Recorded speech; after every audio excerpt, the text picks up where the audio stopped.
Anytime I see something like this involving teenagers or young kids, it really hurts. I do so much work with kids all across our nation, and when I see stuff like this, it hurts, but it also fuels my fire, my passion for going out there and trying to prevent the next thing like this to happen again. Let's watch. Here today to announce that we have 8 suspects in custody for the murder of Jonathan Lewis, and those 8 suspects will be charged with the crime of murder. What you see in the video, though, is approximately 10 subjects kicking, stomping, and punching our victim, Jonathan, as he's on the ground, not defending himself, and to the point where he becomes unconscious.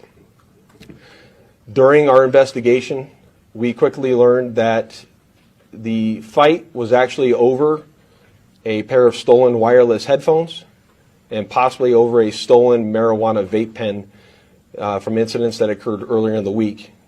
And that as a result of those stolen items, which were taken from the victim or the victim's friends, they had agreed to fight with several of the subjects in the back alley where the fight occurred.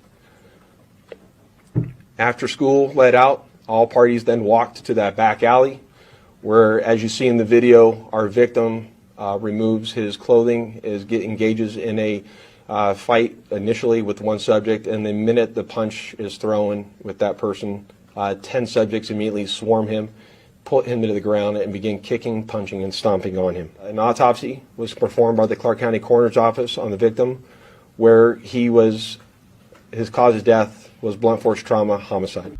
So obviously you guys can understand why I'm not going to actually show you guys the video of what happened. I don't need to. But this is tragic on so many different levels. But what it comes down to is our children, they don't know how to resolve conflict. They don't. Some of us that are older, or some of us that grew up in the old days where we used to say, hey, that's how we used to handle it. It's better to fight with your hands and, shoot somebody and stuff like that.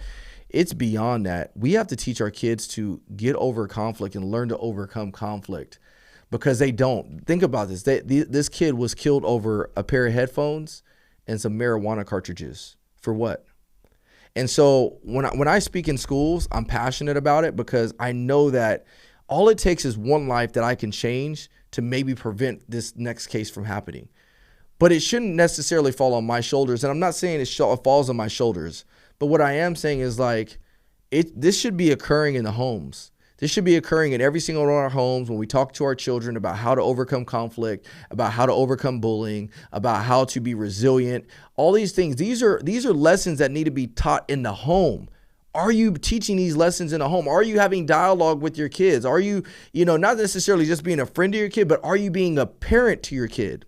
But then there's the other side of that coin, which also says that, look, there's some of these kids, they don't have parents in the home, and so that's why they act like that. Well, if they don't have parents in the home, are you being a good person that's a part of the village that can also help raise a child? You see, again, I've said this before and I'll say it a million times. It takes a village to raise a child. It's not just the parents, but it's also people in the village. And so we also have to be, as adults, be able to hold others accountable and say, look, your actions are wrong. That's not what you do. That's not how you react. I want to read a quick message that I received from a student that was sitting in one of my recent presentations. And it's funny because this kid was actually getting ready to go fight some other students, which is what the PE teacher told me. But this is a message he told me after. He sent to me on Instagram after, when I did a message on conflict resolution. It says, I was the tall dreadhead kid and you low-key impacted something in my life. And I'm a hothead kid, so I get mad really quick. And I'm going to use the tips that you taught me and try to make a new me and try not to be so hot-headed and quick to punch someone and just chill. But all I'm saying is I really appreciate what you did and I thank you. That's why I go into the schools. Some of you guys don't know what I do. Some of you guys don't know why I speak in schools.